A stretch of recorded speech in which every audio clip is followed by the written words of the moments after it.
Baik, sebelumnya Assalamualaikum warahmatullahi wabarakatuh. Ya. Selamat siang. Semangat pagi. Ya, meskipun suasananya sudah siang, tapi semangat kita tetap pagi, Bapak. Ya, sebelumnya mohon izin, saya akan membawakan materi tentang medical first responder. Perkenalkan dulu, nama saya Brian Gautama, nama panggilan saya Brian. Ya, sehari-hari saya tugas di Basarnas Posat Trenggalek. Ya, untuk tahun masuk saya lebih junior dibanding kakak-kakak tadi. Senior saya 2007. Untuk tempat tinggal saya asli Trenggalek juga, Bapak. Sebagai rescuer di Basarnas, ya, kita berikan pertolongan pertama biar tidak mengalami cacat, ya. Ataupun katakanlah di situ ada luka amputasi, ada katakanlah jarinya terputus, ya, kita berikan pertolongan pertama biar tidak mengalami cacat secara permanen. Ini masih dapat kita tolong, ya, meskipun ini hanya sebagai estetika saja, sebagai pelengkap. Secara saraf dan sebagainya kemungkinan tidak bisa terfungsi. Ya, tapi kita memberikan pertolongan pertamanya. Berikutnya adalah memberikan rasa nyaman dan menunjang proses penyembuhan. Jelas, ketika kita menolong korban, kita berikan rasa nyaman. Pak, tenang, katakanlah saya dari PNI, Bapak. Saya akan menolong Bapak tenang, Bapak akan mendapatkan perawatan. Jadi luka Bapak akan segera sembuh. Dengan begitu, nah, saya yakin seseorang yang diberikan motivasi seperti itu, yang setelah dia panik, dia takut, perlahan dia akan menjadi stabil. Ya, dia akan merasa nyaman. Oh iya Pak, ikuti saya Pak ya. Ini saya akan melakukan pertolongan apa diizinkan Pak. Ketika kita sudah mendapat izin, baru kita lakukan pertolongan atau memberikan pemeriksaan fisik. Ya, yang pertama kita tentukan. Katakanlah dia barusan kecelakaan jalan raya di jalan raya, berarti dia kemungkinan untuk kesan umumnya apa Pak? Fractur. Kesan umumnya trauma apa medis? Trauma, ya. Kesan umum trauma, ya. Kita tentukan. Oh, berarti kalau korban trauma, apa yang saya lakukan harus kita akan tahu, ya. Kemudian cara melakukan pemeriksaan fisik, ya. Kalau korbannya sudah sadar ini, posisinya sudah sadar, kita akan melakukan pemeriksaan fisik. Pak, saya akan melakukan pemeriksaan fisik, diizinkan Pak? Ya.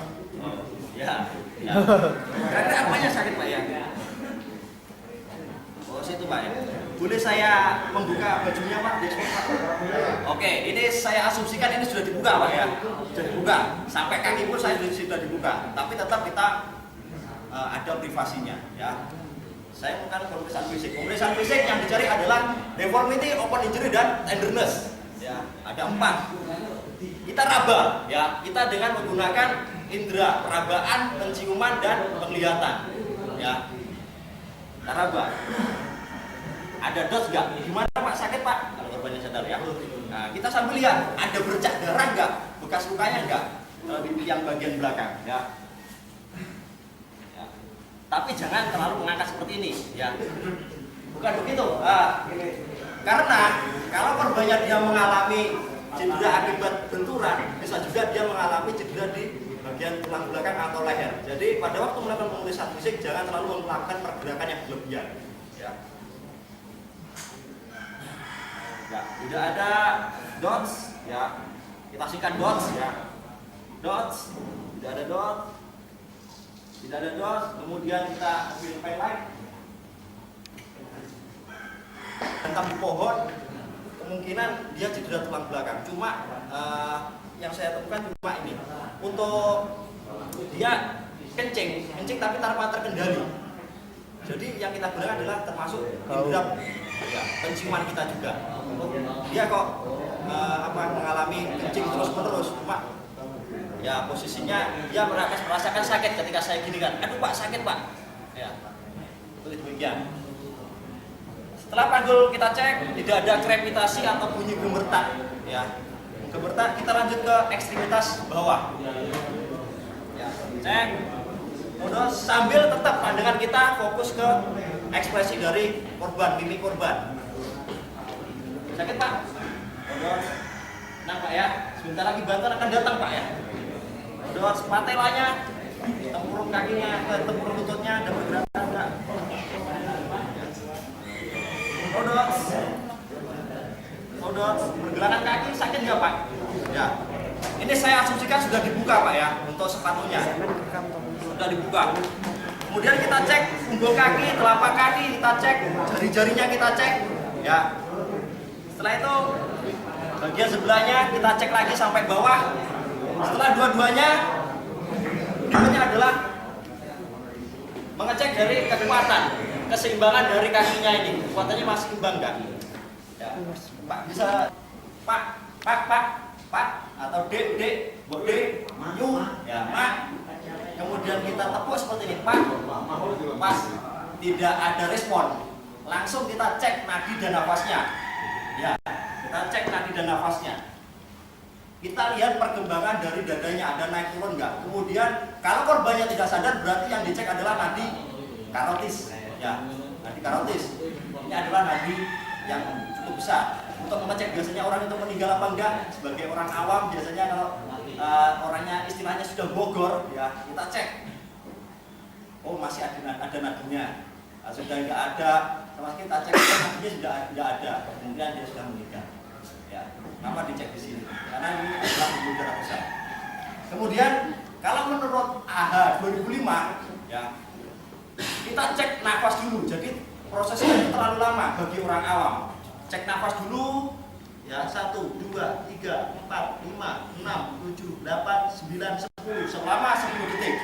Ketika dia tidak ada nafas, diberikan nafas bantuan. Ya, berikan nafas bantuan dengan cara head chin lift. Ya, usahakan pada waktu memberikan nafas bantuan menggunakan alat bantu. Ya, masker CPR atau barrier device, atau kalau nggak ada sama sekali di rumah, plastik Pak minimal Pak. Plastik tapi dilubangi untuk mulutnya. Jadi kita tidak langsung kontak dengan korban. Kenapa? Ya, kemungkinan korban punya penyakit tertentu yang bisa menular lewat lidah. Ya, lewat lidah. Kemudian kita berikan nafas. Kedua, menurut AHA 2005, baru kita cek nadinya. 1, 2, 3, 4, 5, 6, 7, 8, 9, 10. Tidak ada nadi, tidak ada nafas, baru kita lakukan prosedur RGP 2005. Sekarang kalau di Basarnas ini sudah menggunakan AHA 2010 ya. Kalau yang kita gunakan kombinasi dari beberapa referensi. Pertama cek respon, sampai ditepuk saja tidak ada respon, langsung cek nadi dan nafasnya. 1, 2, 3, 4, 5, 6, 7, 8, 9, 10. Dia umpama ada nadi cuma seperti gerakan tremor, cuma istilahnya ukur-ukur Pak ya, agak teraba, lemah ya, lemah. Kita langsung lakukan RGP. Kenapa? Dimungkinkan itu hanya merupakan gerakan tremor dari jantung yang mau berhenti. Jadi harus kita rangsang biar dia mau bekerja kembali. Ya.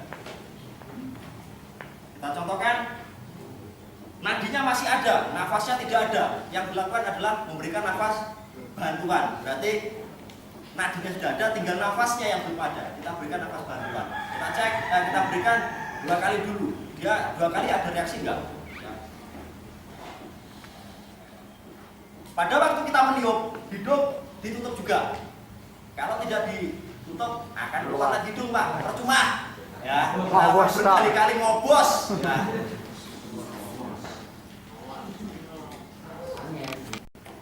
1,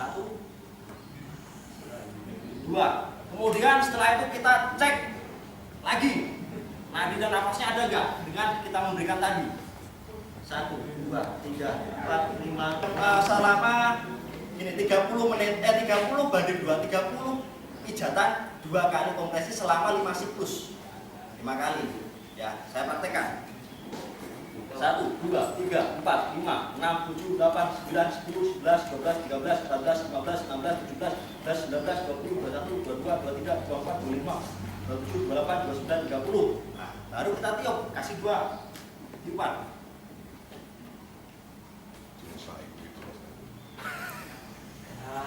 Dilihat sampai udara yang kita tiupkan itu sampai dadanya kelihatan mengembang, ya.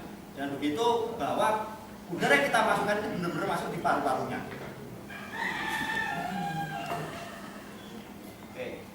Belum ada reaksi, kita lanjut.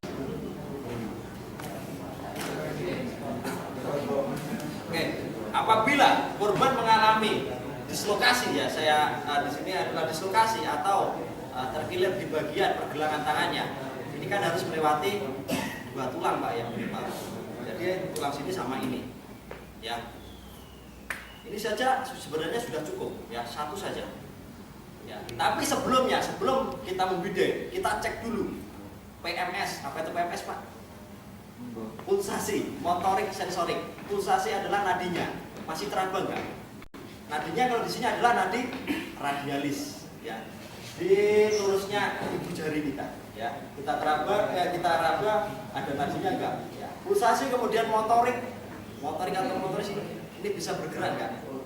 Pak, katanya masih bisa bergerak nggak? Kemudian sensoriknya ini kita raba, ya. Kita raba, Pak. Saya raba gini terasa nggak Pak? Atau enggak, ini jari apa Pak? Kalau kita yang meluruskan, kita tidak tahu benar posisinya seperti apa, ini akan mengakibatkan cedera lanjutan pada korban atau mengakibatkan cedera yang lebih parah pada korban. Jadi biar seperti ini, kita yang menyesuaikan dari bidenya. Ya. Ini kalau diluruskan dia pasti akan sakit sekali. Dia akan merasakan sakit yang luar biasa. Jadi biarkan demikian. Kalau kita melakukan korbannya tangannya bengkok atau kakinya bengkok,